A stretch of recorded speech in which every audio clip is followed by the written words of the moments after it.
We are going to look at the stages of grieving, and I'm going to use a framework known as the 5 stages of grieving, which was invented by a psychiatrist known as Elizabeth Kubler-Ross. When she invented this framework, she did not mean for it to be a rigid framework.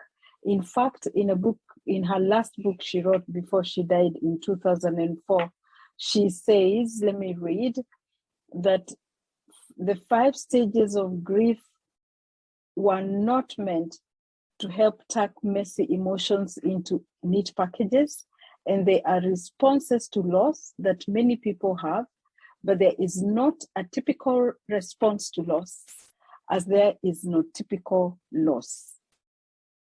Our grieving is as individual as our lives. So as I share these 5 stages of grief, I would like to echo the words of Elizabeth Kubler-Ross.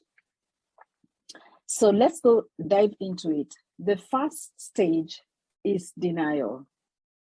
When you first get the bad news, or you have a breakup, or you moved, the first thing is you go into shock or trauma, or you feel like you're in a dream. And as you try to make sense of what is really happening, you go into denial. And denial is very important at this stage because it helps you to cope with the overwhelming pain. So on one side of the denial is that it makes you buy time to come to terms with your loss. And on the other side, it helps you to cope with the overwhelming pain. It is like a survival mechanism. That's the first stage of grieving.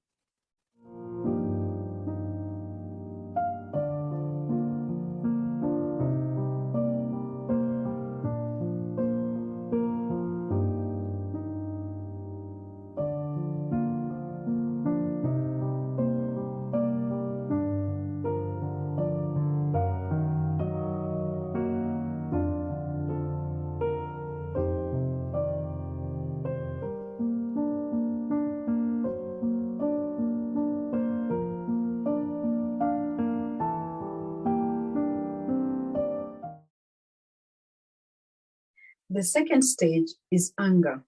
Once you come into terms with your loss, there's a tendency that you get frustrated and you externalize your frustration into anger.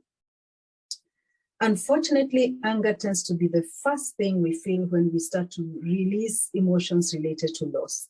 This can leave you feeling isolated and perceived as somebody who is unapproachable by others, and moments when, and these are the moments that you need comfort.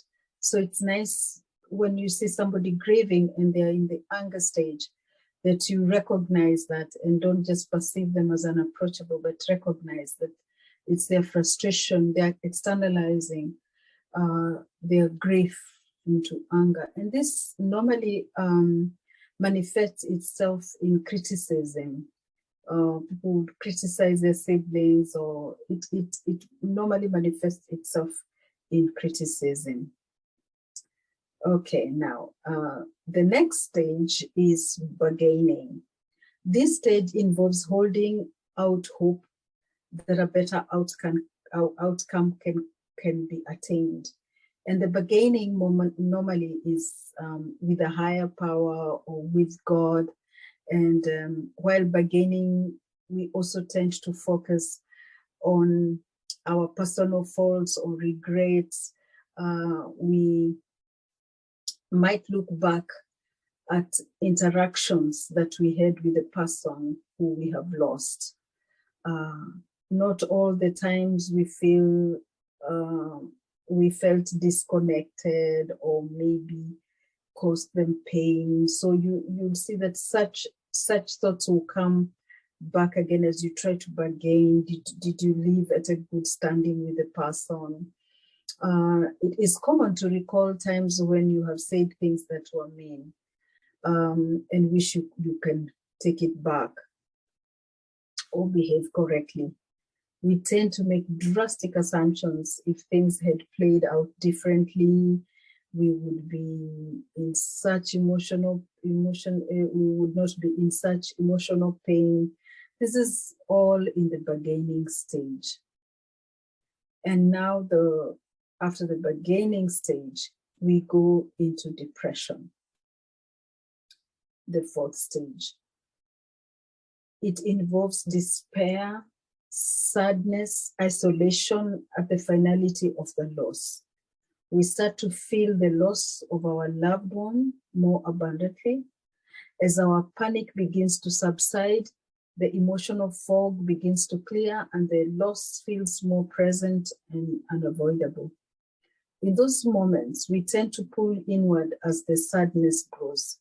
We might find ourselves retreating, being less sociable, and reaching out less to others about what we are going through.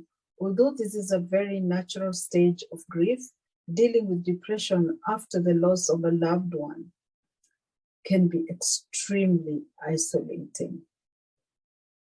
After the depression stage, we go into the fifth and the last stage, which is acceptance.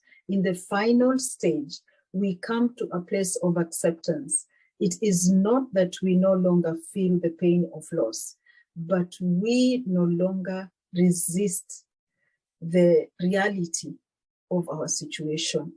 When people embrace the finality of the loss, they experience some kind of inner calm and peace, coming to terms with the loss. Sadness and regret can still be present in this phase, but the emotional survival tactics of denial, bargaining, and anger are less likely to be present in this stage. Thank you for watching. Please hit the like button to show that you liked it. Don't forget to click on the subscribe button and hit on the notification button so that you get to be the first to know when we have a new release of the weekly insights.